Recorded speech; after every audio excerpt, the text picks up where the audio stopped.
बहुत ही बेहतरीन चैप्टर की शुरुआत करेंगे जिनका नाम है साथियों गति। इंग्लिश में इसे कहते हैं मोशन। एक वर्ड और आएगा साथियों जिसका नाम है विराम। विराम को हम लोग इंग्लिश में बोलते हैं रेस्ट। अब साथियों गति किसे कहते हैं? तो साथियों याद रखना कि गति जो है साथियों, ये गति जब भी हम लोग पढ़ेंगे ना तो तुलनात्मक अध्ययन होता है साथियों। अब साथियों कोई वस्तु स्थित है साथियों, मान लो यहाँ गाछ है साथियों, ये गाछ है साथियों, यहाँ गाछ है साथियों। तो साथियों हम चल रहे हैं साथियों, तो हम जब चल रहे हैं साथियों तो इसका मतलब हम कैसे जानेंगे कि हम चल रहे हैं? हम में गति हो रहा है साथियों। तो याद रखना साथियों कि दुनिया में हर चीज गतिशील है साथियों, दुनिया में हर चीज गतिशील है साथियों। हम भी गतिशील है साथियों, हम भी गतिशील है साथियों। क्यों? क्योंकि हम पृथ्वी पर है साथियों, और पृथ्वी क्या है साथियों? गतिशील है। तो दुनिया में जितने भी चीज होते हैं साथियों, चाहे वो सजीव हो चाहे निर्जीव हो साथियों, वो क्या है साथियों? गतिशील है। तो साथियों हम गतिशील है साथियों, तो हमें कैसे पता होगा साथियों? तो हम देखते हैं साथियों अगल बगल के स्थिर वस्तु को। जब देखते हैं कि कोई वस्तु स्थिर हो, उसी के सापेक्ष में हम लोग देखते हैं कि हम जब वो कोई वस्तु स्थिर है, ये मान लो ये बोर्ड है साथियों, ये स्थिर है, और स्थिर है तो ये यही एक जगह है साथियों। ये समय के साथ अपना स्थिति परिवर्तन हो रहा है क्या? ये एक ही जगह खड़ा है और हम क्या कर रहे हैं? समय के साथ अपनी अवस्था स्थिति में बदल रहे हैं साथियों। तो हम में क्या हो गया साथियों? गति हो गया साथियों। तो हम क्या है साथियों? मान लो ये गाछ है साथियों, ये मान लो गाछ है साथियों, गाछ खड़ा है, गाछ खड़ा है साथियों। तो गाछ जब खड़ा है साथियों तो हम अपना तुलना हम अपना तुलना किससे कर रहे हैं? पेड़ से कर रहे हैं। तो पेड़ खड़ा है साथियों, तो हम इसलिए गति कर रहे हैं कि पेड़ स्थिर है और हम जो है अपने अवस्था में परिवर्तन हो रहे हैं साथियों। तो इसलिए हम क्या हो जाते हैं साथियों? हम गति कर रहे होते हैं। जबकि साथियों ये क्या हो रहा था साथियों? ये क्या, यानी कि हम गति इसलिए कर रहे हैं साथियों क्योंकि हम इससे तुलना किए साथियों। अब एक बात, मेरी बात को ध्यान से समझना साथियों, हम भी चल रहे हैं साथियों और एक आदमी और चल रहा, मान लो गाछ, मान लो संजोग से ही चलने वाला गाछ रहे साथियों, ये भी चल रहा होता साथियों। क्या हमें पता चलता साथियों? जिस तरह आप ट्रेन पर बैठे हैं साथियों और बगल वाला भी ट्रेन है साथियों, वो भी गति में है साथियों, और आप भी गति में, ये भी ट्रेन चल रही, ये भी ट्रेन चल रही साथियों। पता ही नहीं चलता साथियों कि हम लोग चल रहे हैं, पता ही नहीं चलता है कि हम लोग चल रहे हैं साथियों, हम लोग गति कर रहे होते हैं साथियों। लेकिन हम लोग तो पर भी गति में होते हैं साथियों। जैसे साथियों हम लोग एरोप्लेन से, फ्लाइट से जा रहे होते हैं साथियों, जब फ्लाइट से जा रहे होते हैं साथियों ऊपर, और ऊपर जाते हैं साथियों तो हमें बादल दिखता ही नहीं है साथियों, क्योंकि हम लोग ऊपर बादल से ऊपर चलते हैं साथियों। तो हमें वहां कोई चीज दिखता ही नहीं है साथियों, तो इसलिए हमें पता ही नहीं चल रहा होता कि हम चल रहे होते हैं साथियों। जैसे आप बाइक से जा रहे होते हैं साथियों, तो जब बाइक से जा रहे होते हैं साथियों तो इसलिए आप गतिशील है, तो अगल बगल का चीज स्थिर है, तो आप इसलिए देख रहे हैं कि आपका समय के साथ आपका स्थिति में परिवर्तन हो रहा है। तो इसलिए आप क्या हो रहे हैं साथियों? गति में है। हम जिससे तुलना करेंगे, हम अपना गति किससे तुलना करेंगे? ये खड़ा पेड़ से, खड़ा पेड़ से, स्थिर पेड़ से, तो इसको बोलेंगे संकेत बिंदु। हम जब किसी से तुलना करते हैं, जैसे हम जो है ना, हम जो है श्याम से, तो हम किससे तुलना किए? श्याम से, तो श्याम को क्या बोलेंगे? संकेत बिंदु। जब साथियों जब दूसरे वस्तु की तुलना में जब अपना स्थान बदलता है, दूसरे वस्तु की तुलना में जब मेरा स्थान बदलता है, तब उसे हम लोग क्या बोलेंगे साथियों? गति। हम लोग क्या कहेंगे साथियों? गति। और जिसका स्थान ना बदले उसे हम लोग क्या बोलेंगे साथियों? विराम, रेस्ट। क्या साथियों हम गति में, मेरा स्थान बदल रहा है साथियों, लेकिन साथियों इस पेड़ का स्थान बदल रहा है क्या साथियों? तो हम गति में है और ये पेड़ क्या है साथियों? रेस्ट में है, विराम में है। तो जब दूसरे वस्तु की तुलना में साथियों, जब दूसरे वस्तु की तुलना में जब अपना मेरा स्थान बदलता है, जब अपना स्थान बदलता है, उस ससुरे को हम लोग बोलते हैं मोशन। साथियों जब भी मोशन होगा साथियों तब भी स्थान बदलेगा। मोशन तभी होगा साथियों जब उसका स्थान बदलेगा, मोशन तब तक नहीं होगा साथियों जब तक स्थान नहीं बदलेगा। हम खड़ा है क्या मोशन में है? बिल्कुल नहीं है साथियों, बिल्कुल नहीं है। मेरा स्थान जैसे बदल गया साथियों, यानी कि हम में गति आ गया साथियों। तो साथियों याद रखना कि मोशन तभी कहेंगे साथियों जब मेरा स्थान बदलेगा। एक चीज के रिस्पेक्ट में दूसरे चीज का पोजीशन बदलना, स्थिति बदलना, उसी को हम लोग क्या बोलते हैं साथियों? मोशन का। मोशन क्या होता है? हमेशा दूसरे पर निर्भर होता है। जब हम गति कर रहे हैं तो हम क्या करेंगे? वह कुछ लंबाई तय करेगा कि नहीं? जैसे हम गति में है साथियों, तो हम गति में है साथियों, तो हम कुछ लंबाई तय करेंगे कि नहीं? हम कुछ लंबाई तय करेंगे कि नहीं? या दूरी तय करेंगे? हम कुछ लंबाई तय करेंगे कि नहीं साथियों? तो इसी लंबाई को तय करना क्या कहलाता है साथियों? दूरी। इंग्लिश में बोलते हैं डिस्टेंस। ठीक है। जब कोई व्यक्ति गति होगा साथियों तो वो दूरी या लंबाई तय करेगा साथियों, और इसी लंबाई को तय करना क्या कहलाता है साथियों? दूरी कहलाता है। जितना लंबाई तय किया उसी को हम लोग क्या बोलेंगे साथियों? दूरी कहेंगे। यानी कि साथियों हम कह सकते हैं दूरी किसे कहते हैं? तो किन्हीं दो बिंदु के बीच की लंबाई को, किन्हीं दो बिंदु के बीच की लंबाई को साथियों, किन्हीं दो बिंदु के बीच की लंबाई को क्या कहते हैं साथियों? बीच की लंबाई को क्या कहते हैं साथियों? दूरी कहते हैं। अच्छा एक बात कहते हैं साथियों कि ये क्या दूरी कभी शून्य हो सकता है क्या? साथियों नहीं हो सकता है, क्योंकि साथियों जैसे मान लो हम कहें कि ये मेरा घर है साथियों, ये मान लो साथियों अपन का स्कूल है साथियों, ये अपन का स्कूल है साथियों। तो साथियों यहां से यहां कुछ तो लंबाई तय करेगा। तो साथियों कभी भी लंबाई कभी शून्य तो हो ही नहीं सकता साथियों। कैसे शून्य होगा साथियों? अगर मान लो अगर हमारा घर के बगल में ही स्कूल रहे साथियों, तो पर भी हमको घर से यहां जाना पड़ेगा कि नहीं साथियों? लंबाई तो होगा ही होगा साथियों, दूरी होगा ही होगा साथियों। ये दूरी कभी शून्य नहीं हो सकता साथियों। क्या साथियों दूरी धनात्मक होगा या ऋणात्मक होगा मित्रों? दूरी क्या होगा साथियों? दूरी पॉजिटिव होता है। पूछो क्यों साथियों? फिजिक्स में याद रखना, फिजिक्स में आगे आए इसको पॉजिटिव, पीछे गए नेगेटिव होता है। समझ में आया कि ना समझ में? ये से आगे जा रहे हैं तो पॉजिटिव, पीछे जा रहे हैं तो नेगेटिव। हो सकता कैसे हो गए? आगे जा रहे हैं तो पॉजिटिव, पीछे जा रहे हैं साथियों नेगेटिव। इसी को फिजिक्स में पॉजिटिव और नेगेटिव कहते हैं। मोशन के चैप्टर में पॉजिटिव और नेगेटिव किसको कहेंगे समझा? दूरी कभी भी नेगेटिव नहीं हो सकता साथियों। और साथियों दूरी का एसआई मात्रक जो होता है साथियों, दूरी का एसआई मात्रक यानी कि दूरी को जब भी मापते हैं साथियों मीटर में मापते हैं, लेकिन मीटर बहुत छोटा होता है साथियों। लेकिन बोलचाल की भाषा में हम लोग किलोमीटर में माप लेते हैं साथियों, क्योंकि किलोमीटर बहुत बड़ा होता है। लेकिन जब भी पूछेगा साथियों कि दूरी का मात्रक क्या होता है साथियों, तो दूरी का मात्रक बताना साथियों मीटर होता है। हमने दूरी पढ़ा साथियों, हमने दूरी पढ़ा साथियों। अब हम लोग विस्थापन को समझेंगे साथियों। विस्थापन मतलब क्या होता है साथियों, आइए इसी के बारे में समझेंगे। इंग्लिश में इसे बोलते हैं डिस्प्लेसमेंट।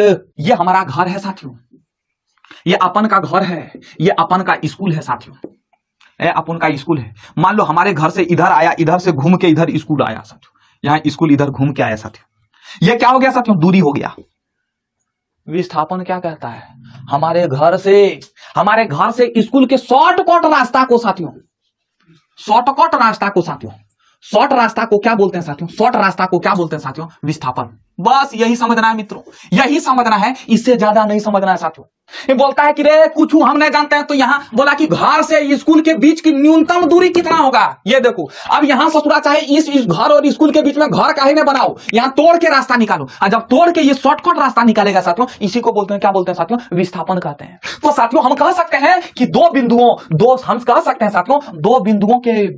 बिंदुओं के बीच साथियों न्यूनतम दूरी को या न्यूनतम लंबाई को साथियों, न्यूनतम दूरी को क्या बोलते हैं साथियों? विस्थापन कहते हैं। अब एक बात पूछते हैं साथियों, विस्थापन सदिश है या अदिश है? विस्थापन क्या है साथियों? सदिश है साथियों, याद है ना वो?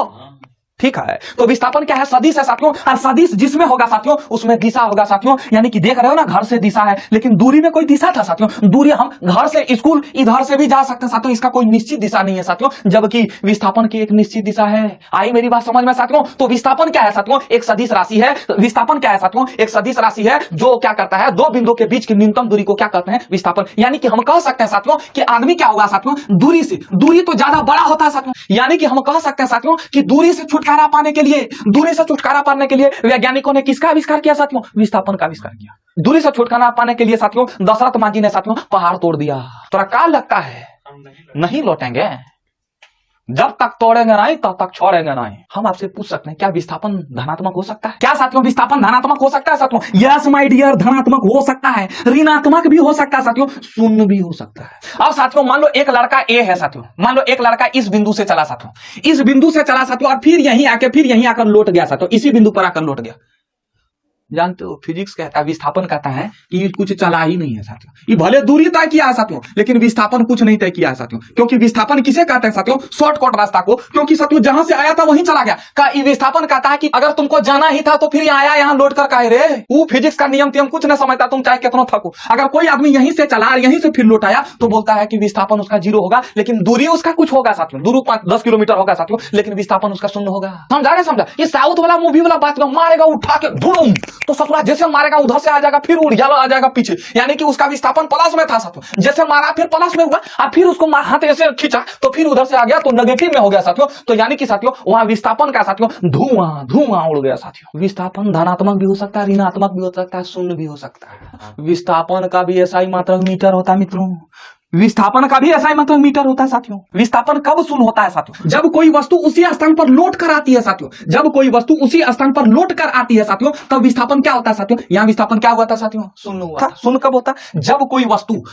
वस्तु साथियों उसी जगह पर चली और उसी जगह पर लौट कर वहीं आ गई साथियों। जब कोई वस्तु लौट कर एक उसी जगह पर आ गई तो विस्थापन क्या हो जाएगा साथियों? शून्य हो जाएगा। जब कोई वस्तु वृत्तीय पथ पर पूर्ण चक्कर लगाएगी साथियों, वृत्तीय पथ पर पूर्ण चक्कर लगाएगा साथियों, तो तो उस समय विस्थापन क्या होगा, जीरो होगा। मान लो एक वस्तु है साथियों, यहां से चला और फिर यहीं पहुंच गया साथियों, वृत्ताकार पथ पर इस जगह पर चला और इसी जगह पर फिर पहुंच गया साथियों, फिर चला फिर इसी जगह पर पहुंच गया साथियों, तो विस्थापन क्या हो जाएगा साथियों, शून्य हो जाएगा। क्योंकि विस्थापन कहता है जब तुमको लौटना ही था तो गया काहे था, तो इसलिए विस्थापन क्या होगा साथियों, यहां क्या हो जाएगा साथियों, शून्य हो जाएगा। और साथियों जब कोई वस्तु विरामावस्था में हो, जब कोई वस्तु विरामावस्था में हो साथियों, जब कोई वस्तु खड़ा हो साथियों, एकदम विराम की अवस्था में साथियों, तो पर विस्थापन क्या होगा साथियों, शून्य हो जाएगा। अब अगला समझते हैं साथियों चाल को। और वो वाला चाल चलन नहीं, चाल वाला चाल चलन नहीं साथियों, नहीं बोलते तुम्हारा चाल बल्ले बल्ले तेरे रूप बल्ले बल्ले, वो वाला चाल नहीं साथियों, एक चाल अलग होता है फिजिक्स में साथियों। साथियों चाल किसे कहते हैं, और इसी से एक मिलता जुलता वर्ड है साथियों जिसका नाम है वेग। वेग को इंग्लिश में बोलते हैं वेलोसिटी। वेग को इंग्लिश में क्या बोलते हैं साथियों, वेलोसिटी। ठीक है, वेग को क्या बोलते हैं साथियों, वेलोसिटी। आम बोलचाल की भाषा में दोनों एक ही होता है साथियों, हम लोग दोनों एक्चुअली में हम लोग दोनों एक ही मान लेते हैं, चाल भी एक है और वेग भी एक है। लेकिन साथियों हम लोग अक्सर चाल का ही प्रयोग करते हैं कि नहीं, उसका चाल कितना था तो 1 सेकंड में वो 20 किलोमीटर गया, कहते हैं कि नहीं 20 किलोमीटर पर सेकंड, 30 किलोमीटर पर सेकंड या 3 किलोमीटर पर सेकंड। हम लोग वेग का प्रयोग नहीं करते हैं साथियों, वेग का प्रयोग नहीं करते हैं साथियों। अब वेग और चाल में क्या डिफरेंस है साथियों, आइए इसी के बारे में बताते हैं। सबसे पहले चाल किसे कहते हैं साथियों, तो 1 सेकंड में किसी भी वस्तु, 1 सेकंड में किसी भी वस्तु द्वारा 1 सेकंड में तय की गई दूरी को साथियों, 1 सेकंड में तय की गई दूरी को क्या बोलते हैं साथियों, चाल कहते हैं। जैसे साथियों एक गाड़ी साथियों, एक गाड़ी की चाल साथियों, एक गाड़ी की चाल 5 किलोमीटर पर सेकंड है, 5 किलोमीटर पर आवर है साथियों। 1 घंटा में कितना जा रहा है साथियों, 5 किलोमीटर, यानी कि पर आवर मतलब पर मतलब 1 होता है, आवर मतलब घंटा होता है। 1 घंटा में कितना जा रहा है साथियों, 5 किलोमीटर।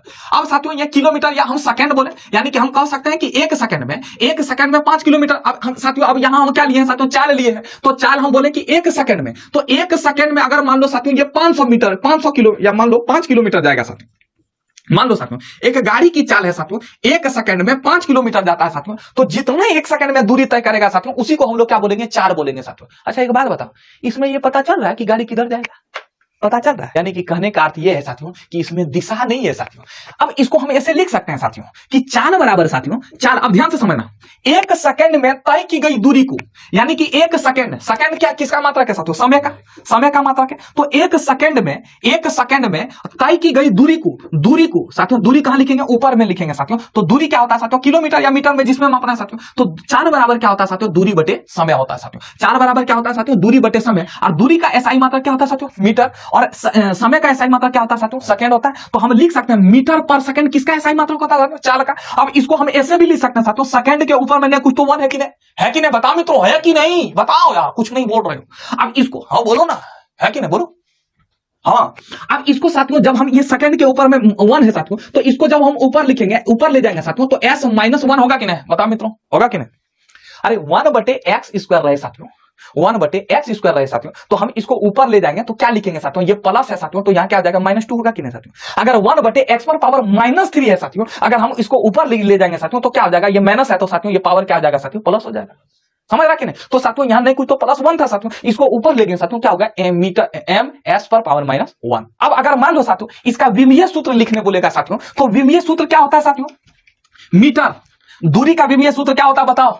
दूरी को हम लोग किसे डिनोट करते थे विमीय सूत्र में, अरे एल से डिनोट करते थे कि नहीं, कोई कुछ बोल ले रहा है यार। समय को किसे डिनोट करते थे साथियों, टी से, LT हो गया साथियों। और यहाँ क्या है साथियों, -1 है तो यहाँ -1, और ब्रैकेट में क्या करते थे साथियों, घेर देते थे साथियों। तो विमीय सूत्र ये हो गया साथियों, और इनका एसआई मतलब मीटर पर सेकंड हो गया साथियों। विमीय सूत्र कैसे निकलता पहला क्लास में ही बता चुके हैं। यानी कि हम एक बात तय हो गया साथियों कि इसमें दूरी तो होगा साथियों, लेकिन दूरी के साथ क्या नहीं है साथियों, दिशा नहीं है साथियों। जब दूरी के साथ दिशा ना होना साथियों तो उसे हम लोग चाल कहेंगे। 1 सेकंड में जितना दूरी तय करेगा उसे चाल कहते हैं, लेकिन किस दूरी में तय करेगा साथियों ये कोई दिया नहीं है साथियों, तो उसे तब हम लोग उसे चाल कहेंगे साथियों। अब इसमें क्या है साथियों, वेग किसे कहेंगे साथियों, इसमें भी वही परिभाषा होगा साथियों। 1 सेकंड में साथियों निश्चित दिशा में साथियों, 1 सेकंड में साथियों निश्चित दिशा में साथियों, निश्चित दिशा यहां सबसे मेन है साथियों। 1 सेकंड में निश्चित दिशा में तय की गई दूरी को साथियों, 1 सेकंड में निश्चित दिशा में तय की गई दूरी को साथियों हम लोग क्या बोलते हैं साथियों, वेलोसिटी बोलते हैं। यानी कि साथियों इसमें दिशा है, इसका मतलब साथियों वेग क्या है, एक सदिश राशि है। वेग क्या है मित्रों, एक सदिश राशि है, जबकि चाल एक सदिश राशि नहीं है, जबकि दोनों का फॉर्मूला एक ही होगा साथियों। वेग बराबर भी होगा साथियों दूरी बटे समय साथियों, दूरी बटे समय इसका भी होगा साथियों, लेकिन ये क्या है साथियों, एक सदिश राशि है साथियों, इसमें दिशा है साथियों। जब कोई वस्तु ऐसे बोले कि वो जब जैसे 5 किलोमीटर गाड़ी जो है 5 किलोमीटर पर सेकंड की रफ्तार से चल रहा है साथियों, तो इसका मतलब ये होगा साथियों चाल है। लेकिन साथियों इसमें यही दे दे कि 5 किलोमीटर पर सेकंड उत्तर की दिशा में जा रहा है साथियों, किधर जा रहा है साथियों, उत्तर की दिशा में जा रहा है साथियों, तब क्या होगा साथियों, वेग होगा। क्यों? क्योंकि इसमें दिशा दे दिया साथियों। याद दे दे यहाँ कि 5 किलोमीटर पर सेकंड की रफ्तार से दक्षिण की दिशा में जा रहा है साथियों, तब क्या हो जाएगा साथियों, वेग हो जाएगा। वेग का भी ऐसा ही मात्रक वही होगा, मीटर पर सेकंड होगा साथियों, तो विमीय सूत्र भी वही होगा साथियों। लेकिन साथियों इसमें दिशा दिया रहे साथियों, जैसे फ्रूटिया अपना स्कूटी 5 किलोमीटर पर सेकंड की रफ्तार से चला रही है। क्या है साथियों, क्या है, चाल है या वेग है, चाल है या वेग है, चाल है, गुड। लेकिन फ्रूटिया 5 किलोमीटर पर सेकंड की रफ्तार में दिल्ली की तरफ जा रही है साथियों, फ्रूटिया 5 किलोमीटर पर सेकंड की रफ्तार में दिल्ली की तरफ जा रही है साथियों, तब क्या है साथियों, गुड, वेग। क्या है, दिल्ली एक दिशा में साथियों, फिक्स दिशा है साथियों, तो फ्रूटिया किधर जा रही है साथियों, दिल्ली की तरफ जा रही है, तब क्या हो जाएगा साथियों, वेलोसिटी हो जाएगा। समझ में आया, कोई दिक्कत? यानी कि दूरी के साथ साथियों दिशा हो तो उसे हम लोग क्या बोलेंगे साथियों, उसे हम लोग क्या बोलेंगे साथियों, वेग। अब हम लोग वेग को समझेंगे साथियों। वेग जो होता है ना, दो प्रकार के होते हैं साथियों। पहला होता है साथियों प्रारंभिक वेग, और दूसरा होता है साथियों अंतिम वेग। अंतिम वेग को साथियों v से दर्शाते हैं और प्रारंभिक वेग को u से दर्शाते हैं। साथियों, किससे दर्शाते हैं, u से दर्शाते हैं। जिस वेग से कोई वस्तु चलना शुरू करता है साथियों, तो उसे हम लोग क्या बोलते हैं साथियों, प्रारंभिक वेग। और इसके बाद अंतिम वेग क्या होता है साथियों, तो किसी वस्तु के प्रारंभ होने के बाद की स्थिति को हम लोग क्या बोलते हैं साथियों, प्रारंभ होने के बाद की स्थिति को क्या बोलते हैं साथियों, अंतिम वेग। साथियों हम खड़ा है साथियों, तो हमारा प्रारंभिक वेग कितना है साथियों, 0। हमारा प्रारंभिक वेग क्या है, 0। इसके बाद चल दिए साथियों, अब फिर हम यहां आगे रुक गए साथियों, मेरा अंतिम वेग भी क्या हो जाएगा साथियों, 0। प्रारंभिक वेग भी 0 और अंतिम वेग भी, यहां जहां तुम देख रहे हो प्रारंभिक वेग क्या हो गया साथियों, 0 हो गया। यानी कि सॉरी, अंतिम वेग क्या हो गया साथियों, वहां 0 हो गया। हम चल रहे थे, हम यहां चल रहे हैं साथियों, तो हम अभी खड़ा है साथियों। विरामावस्था में प्रारंभिक वेग क्या होता है साथियों, 0 होता है। विरामावस्था में क्या होता है, प्रारंभिक वेग क्या होगा, 0 होगा। इसके बाद चले साथियों, अब फिर इस जगह पर खड़ा हो गया साथियों, मेरा अंतिम वेग भी क्या हो गया साथियों, 0। जब कोई वस्तु हमारे आंख के सामने से चालू हो रही हो तो उसका प्रारंभिक वेग क्या होगा, 0 होगा। जैसे एक ट्रेन जो है प्लेटफॉर्म नंबर 2 पर खड़ी है साथियों, तो जब 2 पर खड़ी है तो उसका प्रारंभिक वेग क्या हो जाएगा, 0। अब वही बोल दे, क्वेश्चन में बोल दे कि एक ट्रेन से साथियों हावड़ा जंक्शन से प्लेटफॉर्म नंबर 2 पर आ रही है, तब प्रारंभिक वेग क्या होगा मित्रों, तब प्रारंभिक वेग तो उसका पता नहीं होगा साथियों, तब प्रारंभिक वेग 0 होगा कि साथियों, बिल्कुल 0 नहीं होगा। यानी कि साथियों कि ट्रेन, हम कह रहे हैं कि एक ट्रेन है साथियों हावड़ा स्टेशन से चलकर प्लेटफॉर्म नंबर 2 पर आने वाली है, तब उसका पूरा प्रारंभिक वेग कहां 0 होगा साथियों, क्योंकि उस समय हम देखें क्या उनका, वो कितना रफ्तार से आ रही है, उस समय हम देखें क्या साथियों, तो उस समय प्रारंभिक वेग तो उसका 0 नहीं होगा साथियों। लेकिन वही साथियों जब हम कह दें कि ट्रेन 2 नंबर प्लेटफॉर्म से निकलने वाली, खुलने वाली है, तो इसका मतलब 2 नंबर प्लेटफॉर्म पर रुकी है ट्रेन, वहां विरामावस्था में है, तो उस समय प्रारंभिक वेग क्या होगा साथियों, 0 होगा। जब कोई वस्तु हमारे आंख के सामने से चालू हो साथियों, या विरामावस्था में हो साथियों, तो उसका प्रारंभिक वेग क्या होगा साथियों, लड्डू। अब जैसे देखो हम चले, ठीक है, अब चले साथियों, जैसे चल गई ट्रेन, चली, अब कहां रुकी, अब हम देखने गए थे हावड़ा की। अब वही अगर क्वेश्चन में कह दे कि हावड़ा में जाकर रुकी, तब हावड़ा में उस ट्रेन का वेग क्या हो जाएगा, अंतिम वेग क्या हो जाएगा उस ट्रेन का, 0। या अब जैसे देखो कोई ट्रेन आ रही है, दिल्ली से आ रही है, हम हावड़ा जंक्शन पर खड़े हैं, अब हावड़ा जंक्शन पर खड़े हैं, तो अब देखो इसका प्रारंभिक वेग तो हमको नहीं पता है, क्योंकि ये ट्रेन जो है प्रारंभिक वेग कितना है हमको नहीं पता है, 0 नहीं होगा। क्यों? क्योंकि हम देखबे नहीं किए हैं कि ट्रेन कहां से खुली है, ठीक है। अब वो साथियों वो ट्रेन कहां हुई, हावड़ा जंक्शन पर आकर रुक गई, तो तब उसका अंतिम वेग क्या हो जाएगा, 0। अंतिम वेग उस समय क्या होगा, 0 होगा। जब कोई वस्तु आंख के सामने ही रुक जाए, उसका अंतिम वेग क्या हो जाएगा, 0। जैसे वस्तु को उछालें साथियों, जैसे वस्तु को उछालें साथियों, तो प्रारंभिक वेग खड़ा था, प्रारंभिक वेग क्या होगा, 0। अब फिर देखो फिर ऊपर में जैसे इस वस्तु को उछाले साथियों, जैसे हम इस मार्कर को उछाले थे साथियों, तो प्रारंभिक वेग क्या हुआ था, 0। अब फिर यहां भी साथियों, यहां आया था, यहां उछला था, तो यहां भी अंतिम वेग क्या हुआ, यहां आकर रुकी कि नहीं, यहां आकर रुकी, तो यहां अंतिम वेग भी क्या हो गया साथियों, 0। विज्ञान की वह शाखा साथियों जिसमें गति का अध्ययन करते हैं साथियों, उसे हम लोग मैकेनिक्स कहते हैं साथियों, हिंदी में यांत्रिकी कहते हैं मित्रों, यांत्रिकी। अब इस यांत्रिकों को भी साथियों 3 भागों में बांटा गया साथियों, इस यांत्रिकी को भी क्या है साथियों, 3 भागों में बांटा गया। एगो स्टैटिक्स, इसके बाद काइनेमेटिक्स, इसके बाद डायनेमिक। तो यांत्रिकी को 3 भागों में बांटा गया साथियों, एगो स्टैटिक, दूसरा काइनेमेटिक्स और तीसरा साथियों डायनेमिक। इसमें जो गति का जो अध्ययन किया जाता है साथियों, रेस्ट में गति का अध्ययन किया जाता है साथियों, इसमें क्या किया जाता है, गति का रेस्ट में अध्ययन किया जाता है। जब गति विराम, कोई वस्तु विराम में हो तब इसमें अध्ययन किया जाता है, स्टैटिक्स में। और इसमें किसी भी वस्तु को मोशन में अध्ययन किया जाता है, गति में अध्ययन किया जाता है। किसी भी वस्तु को इसमें किस में अध्ययन किया जाता है साथियों, गति में अध्ययन किया जाता है। एक्चुअली में काइनेमेटिक जो है किनेमिया वर्ड से बना है साथियों।